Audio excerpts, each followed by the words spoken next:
नमस्कार, कल्पना voice channel में आप सभी का स्वागत है। आज की हमारी कहानी है राज। 14 साल बाद यह फैसला सुनकर सुहानी आज सन्न रह गई। उसे समझ नहीं आ रहा था यह जज साहब बोल रहे हैं या मुजरिम का पिता या कोई धृतराष्ट्र जो अपने संतान की पक्ष में आंख बंद करके एक तरफा फैसला लेता है।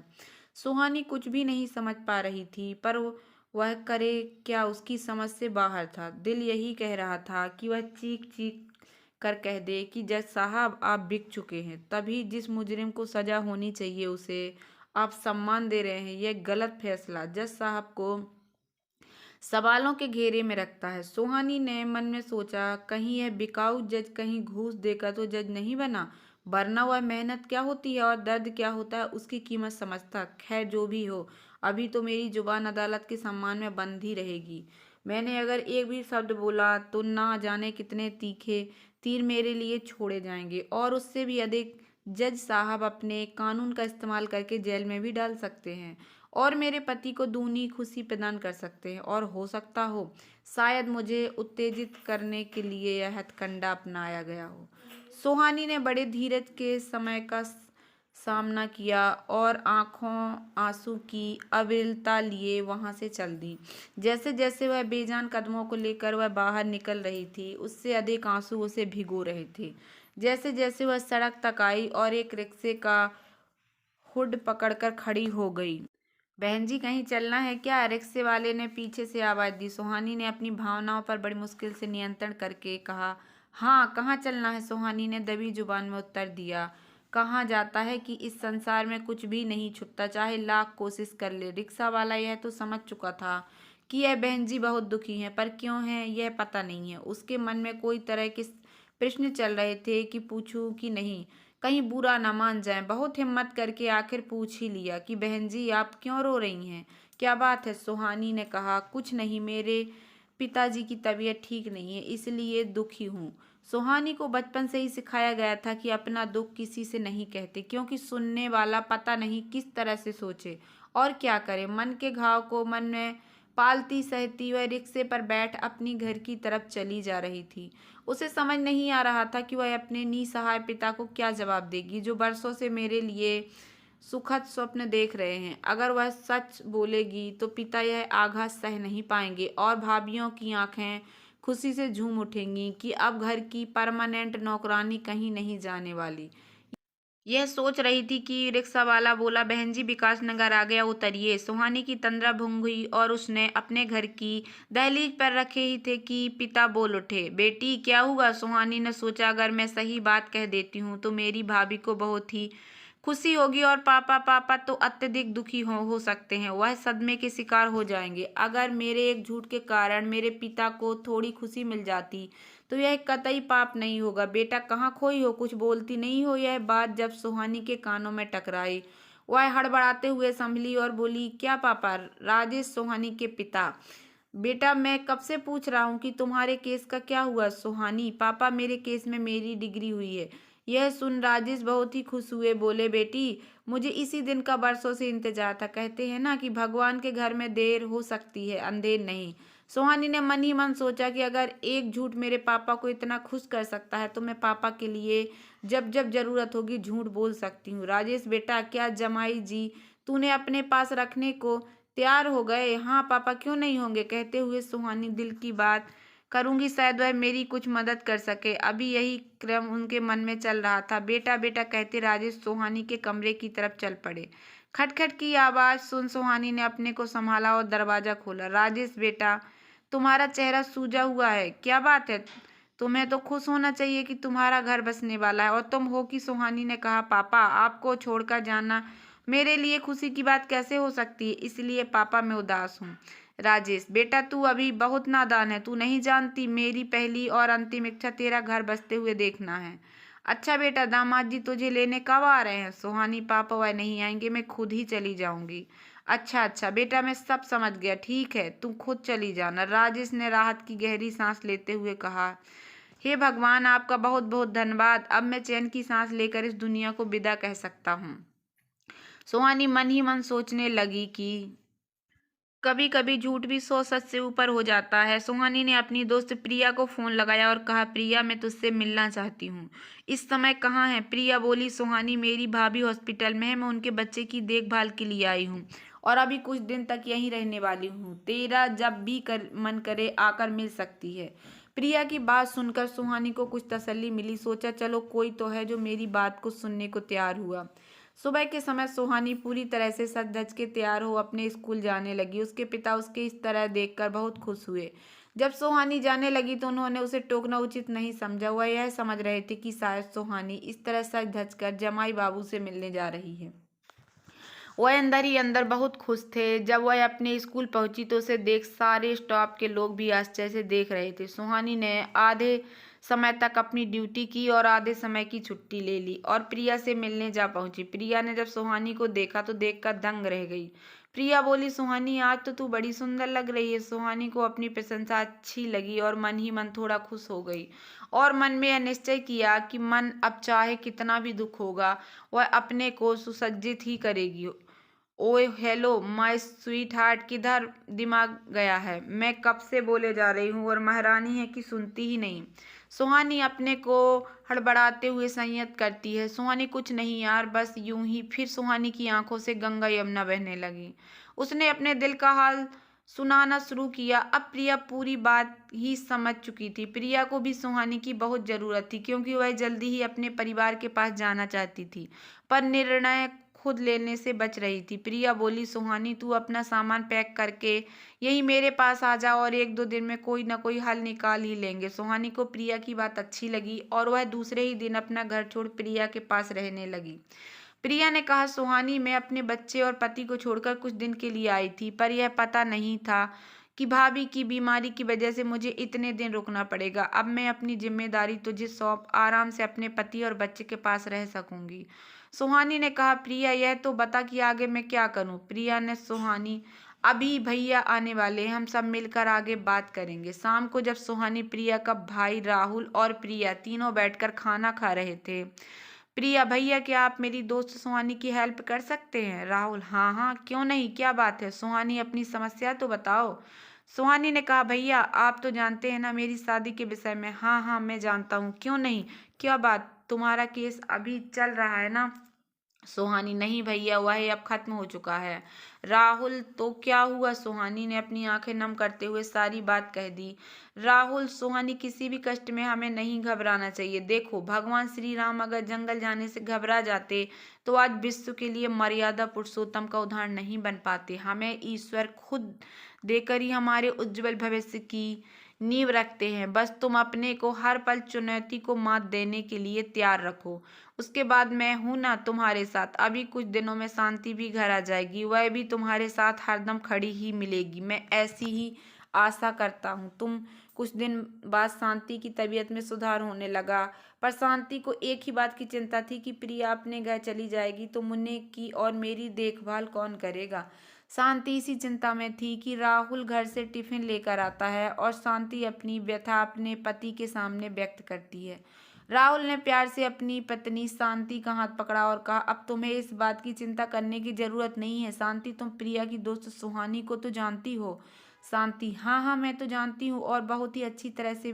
बेचारी वक्त की मारी हुई है, जाने कब से वह कोर्ट का चक्कर काट रही है। तुम बिल्कुल सही कह रही हो शांति, अब तो वह और अधिक बेचारी हो गई। कोर्ट से उसका निर्णय आ चुका है, उसका पति उसे अपने पास रखने को तैयार नहीं है। वह दूसरी शादी कर चुका है। कोर्ट से आदेश पैसा का हो गया है, पर वह परिवार चाहती है। वह हमारे घर पर ही रहने वाली है क्योंकि उसने अपने पिता से झूठ बोला है कि वह अपने पति के पास जा रही है। वह जब तक हमारे पास है तुम्हें चिंता करने की कोई जरूरत नहीं है। यह सुन शांति ने थोड़ी राहत की सांस ली तो पर सुहानी के भविष्य को लेकर चिंतित भी उठी। सुहानी, अच्छा बताइए कि सुहानी हम लोगों के पास कब तक रहेगी? राहुल, ईश्वर जाने शांति, पर मैं उसका ऋणी हूँ। उसकी परेशानी को हल करने का पूरा प्रयास करूंगा।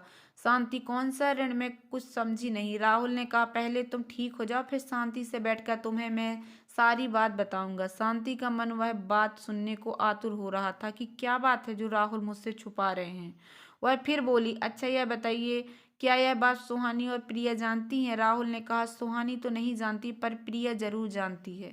इतना कहे राहुल डॉक्टर से मिलने चला गया और थोड़ी देर बाद वहां से घर की तरफ चल पड़ा। घर आकर देखा कि सुहानी और प्रिया दोनों आपस में बातें कर रही हैं और सुहानी अपना दुखड़ा सुनाते हुए रो रही है। सुहानी रोते हुए कह रही थी, पता नहीं प्रिया क्यों इस दुनिया अच्छे के साथ ही बुरा होता है। प्रिया, तू तो मुझे बचपन से जानती है ना कि मैं कैसी थी। फिर भी भरी अदालत में मेरा पति मुझको झूठ मूठ का बदनाम करने पर तुला हुआ था। वह वकील साहब थे जिन्होंने हर झूठ को पकड़ उसका खंडन किया और उसकी एक न चल पाई। सुहानी, प्रिया, आज मेरे पापा मुझे लेकर कष्ट में नहीं होते तो मैं इतना बड़ा झूठ कभी नहीं बोलती, और अगर मैं अपने पैरों पर खड़ी नहीं होती तो न्याय की लड़ाई भी नहीं लड़ पाती है। सुन, प्रिया ने कहा, सुहानी, मैं भी तो अपने पति ऊपर ही निर्भर हूँ, मुझे भी तो कुछ करना चाहिए। कल का किसी को कुछ पता नहीं। अरे भाई, आप लोग क्या बातें कर रही हैं? क्या पता नहीं? तुम दोनों आपस में क्या बात कर रही हो? कुछ मुझे भी तो बताओ। प्रिया ने कहा, भैया, मैं अपने भविष्य में कह रही हूँ कि आज तो सुहानी अपने पैरों पर खड़ी है, फिर भी इसे अपने पति को खोने का दुख है। पर भैया, मैं तो पूरी तरह से अपने पति पर निर्भर हूँ। अगर कोई भी संकट मुझ पर आता है तो मैं क्या करूंगी? राहुल, अरे पगली, ऐसा क्यों सोचती है? तेरा एक बेटा है और इतना प्यार करने वाला पति है। इतने सालों में तू अपने परिवार को समझ नहीं पाई? ठीक है भैया, पर कोई मुसीबत कहकर नहीं आती। राहुल ने कहा, बात तो तू 16 आने सच कह रही है। सुन प्रिया, तूने तो LLB कर रखी है।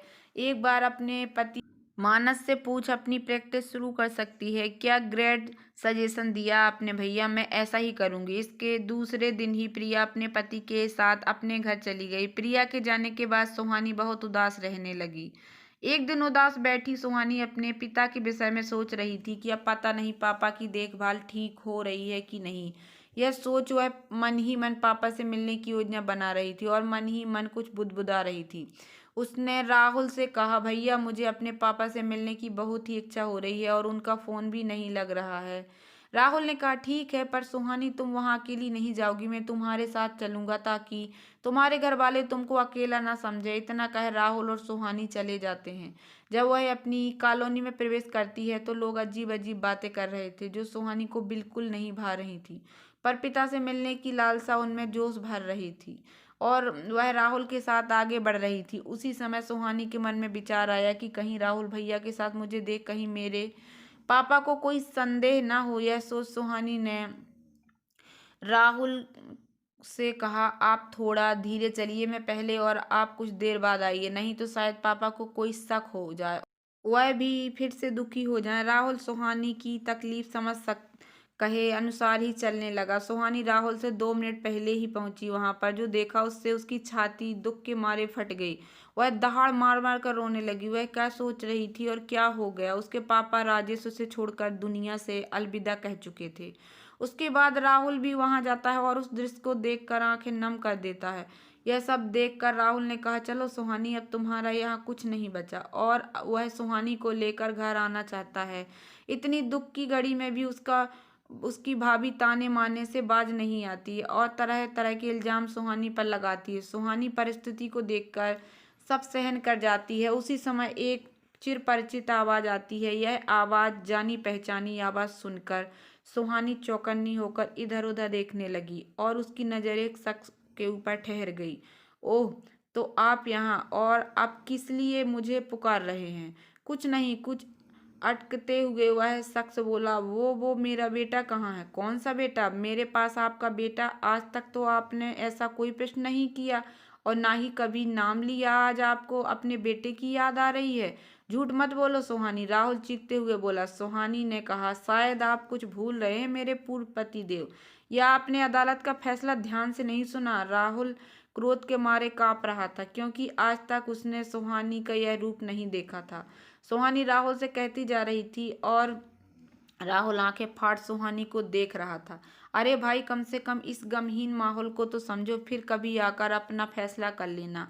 आज तो बिल्कुल भी उचित नहीं है। और महाशय जी, आप देखने में तो शरीफ लग रहे हैं, कम से कम आप में इतनी तो अक्ल होनी चाहिए कि किसके पिता का शव का अंतिम संस्कार होने वाला है, उसके प्रति आपकी कुछ तो इंसानियत के नाते संवेदना होनी चाहिए। इतनी बातें राहुल कहकर चुप हो गया। इसके बाद माहौल शांत हो गया और सुहानी अपने पिता के शव से लिपटकर विलाप करने लगी। वह कह रही थी कि पापा, मैंने आपकी खुशी के लिए जिंदगी में पहली बार झूठ बोला था। अब मुझे किसी से कोई डर नहीं रहा।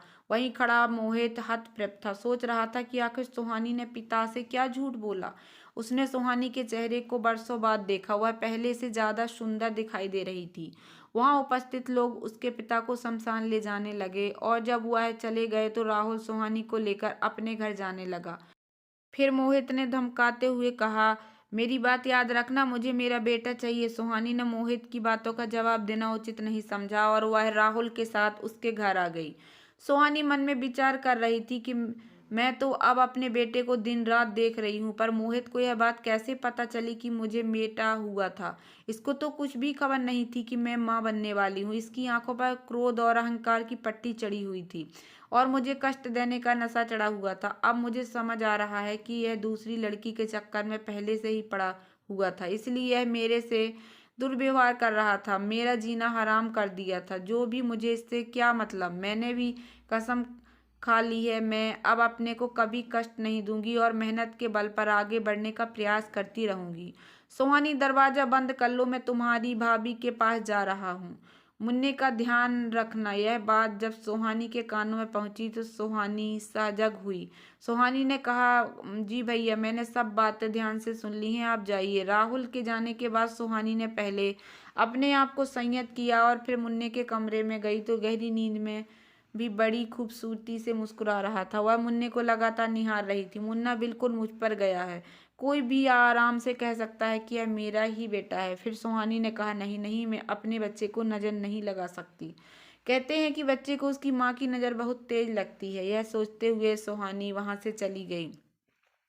अब वह अपने बिस्तर पर आकर सोने का अथक प्रयास करने लगी, पर नींद तो शायद उससे रूठी हुई थी, आने को तैयार ही नहीं थी। उसके मन में अतीतों के झोंके बहने लगे कि वह जितना उनसे दूर जाना चाहती, वह उतने ही उस पर हावी हो रहे थे। कैसे मोहित मतलब बिना मतलब उसमें मीन मेख निकालता रहता था और उसकी भाभी उसका हम कदम बन के उसका साथ निभाती थी। उन लोगों ने मेरे प्रति कितनी क्रूरता भरी हुई थी कि मेरा हर पल उन पर लोगों के साथ मानो बरसों के समान कट रहा था। मेरी समझ यह नहीं आ रहा था कि मैं क्या करूं, अपना जीवन समाप्त करूं या अपना रिश्ता।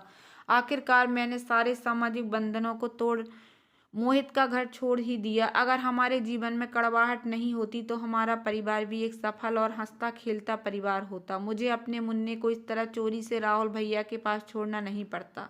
अगर मैं विषम परिस्थिति में मुन्ने को अपने पास रख भी लेती तो आज क्या दे पाती। मामी की नफरत, समाज की दया और मुकदमे का तामझाम, नहीं नहीं, यह सबसे तो कम से कम मेरा मुन्ना दूर है। सब कहते हैं ईश्वर जो भी करते हैं बहुत ही सोच समझ कर करते हैं। कोई माँ कितना भी दुख सहले पर अपने बच्चे के लिए अच्छा ही सोचती है और कहती है, मेरा बस चले तो मोहित की हर याद को अपने दिमाग से निकाल उसे आग लगा दूं ताकि वह कभी याद ना आए। पर ऐसा क्यों नहीं होता। बुरी यादें ही क्यों इतनी बलबलती बनती हैं। अब उसे अपने बेटे की याद आ रही है। कैसे मेरी माँ मेरे गम को बर्दाश्त नहीं कर पाई और बड़े ही कष्ट के साथ इस दुनिया से विदा हो ली। पर मोहित के मन में कभी इंसानियत नहीं जागी। सुहानी जितना यादों को पीछे छुड़ाने की कोशिश कर रही थी उतनी ही वह हावी हो रही थी और उसकी आंखों से सावन भादों की छड़ी लगी हुई थी। वह रोते रोते कब सो गई उसे कुछ पता नहीं चला। आंटी उठो ना कहकर मुन्ना उसे जगा रहा था और वह नींद में डूबी हुई थी।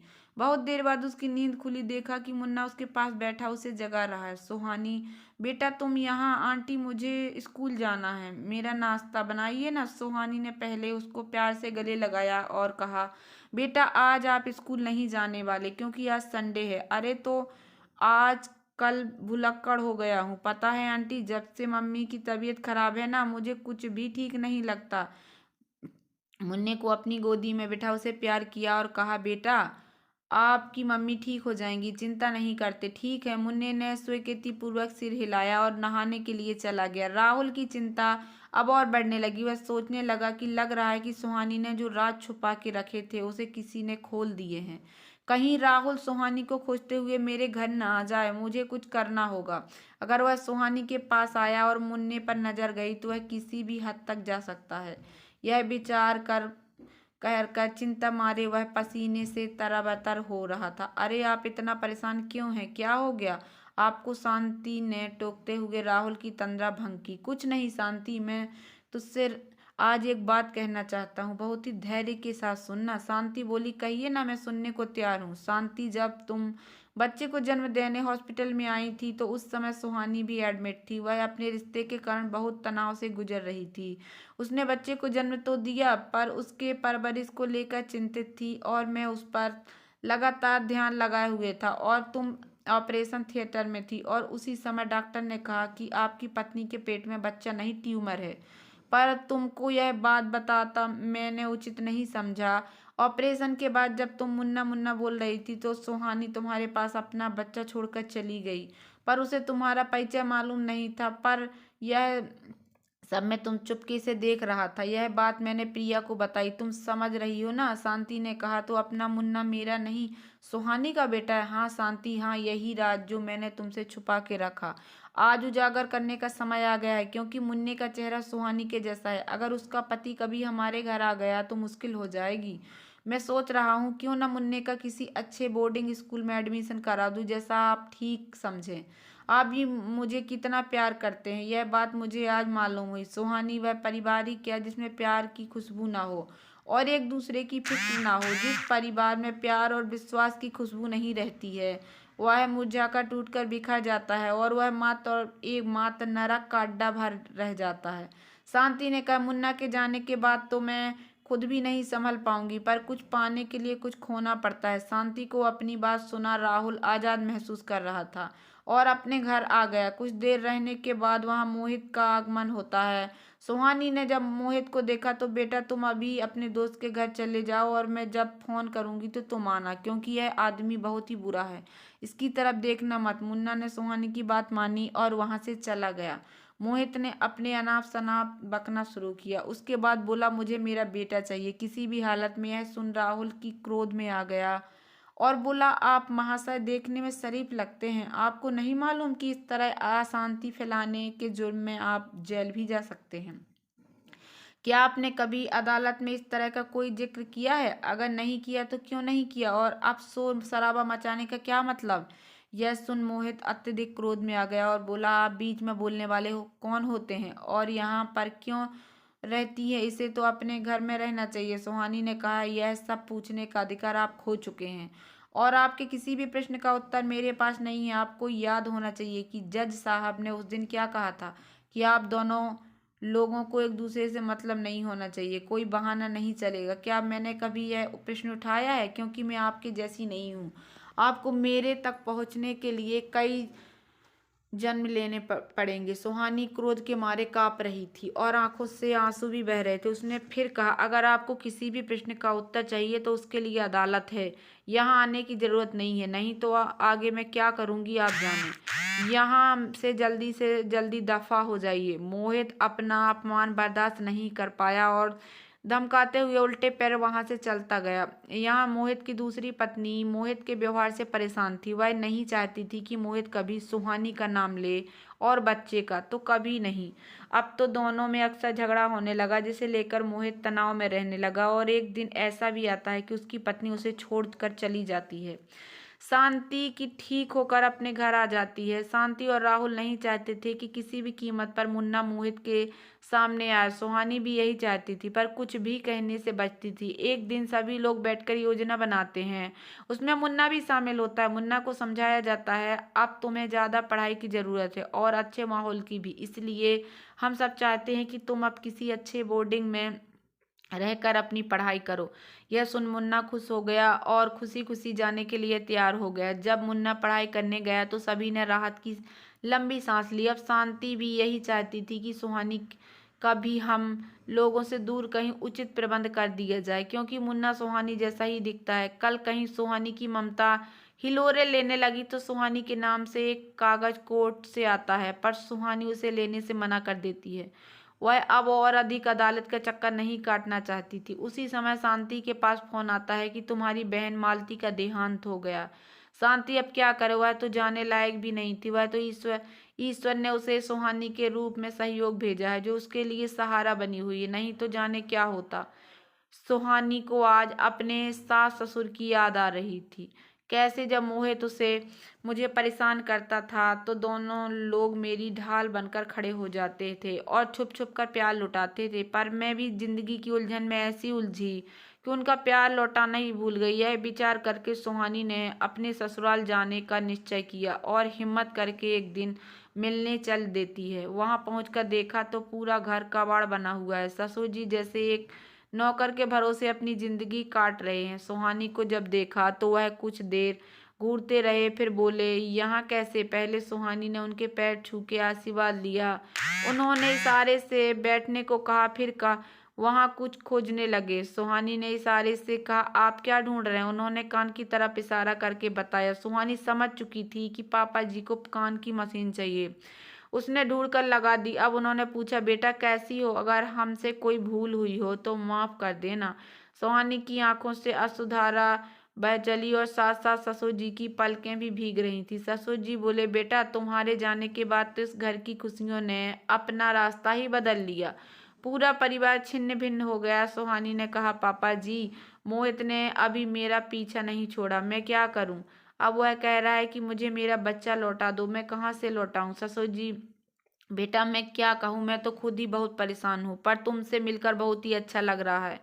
तुम्हारी माता जी के देहांत के बाद मैं बिल्कुल अकेला हो गया हूँ, पर मुझसे जो भी हो सकता है मैं करने के लिए तैयार हूँ। तुम मुझे फोन करती रहना और बेटा तुम जितनी जल्दी हो सके यहाँ से चली जाओ, वरना कोई देख लेगा तो तुम पर शक करने लगेंगे और मेरा जीना दुश्वार हो जाएगा। सुहानी ने बात मानी और वहां से चल दी। सुहानी ने घर आकर राहुल को सारी बात बताई। राहुल ने कहा, सुहानी तुम सचमुच में बहुत ही अच्छी हो। तुम्हारे पति का दुर्भाग्य है जो तुम्हें समझ नहीं पाया। मोहित ने फिर से नोटिस भिजवाया जिसे सुहानी ने रिसीव किया। नोटिस में 4 दिन बाद हाजिर होने को कहा गया। इस बीच सुहानी अपने ससुर से मिलती रही और बातें करती रहती। आज वह पूरे मन से अदालत जाने को तैयार हुई। शांति ने कहा, आप जरा संभल कर रहिएगा और हो सके तो भैया को साथ में लेते जाइएगा। सुहानी ने शांति की बात मानी और राहुल को साथ में लेके चल पड़ी। वहां पर पहले से मोहित वकील साहब के साथ मौजूद था और वही जज साहब थे। मोहित के वकील ने कहा, सुहानी जी आप मोहित जी के बेटे को क्यों नहीं दे देती हैं? सुहानी ने कहा, जज साहब आप मेरा फैसला एक बार कर चुके हैं। आप ही बताइए पूरे केस में कहीं भी बच्चे का जिक्र हुआ था? नहीं तो आज यह बात कहाँ से आ गई? मोहित के वकील ने फिर पैतरा बदला और कहा, मैडम आप चाहें तो मोहित जी के साथ रह सकती हैं। अब तो यह बात सुनकर सुहानी सन्नी रह गई। आखिर माजरा क्या है? उसके दिमाग में बिजली कौंधी और बोली, इसी अदालत में मैंने पति मांगा था तो मुझे पैसा दिखाया गया।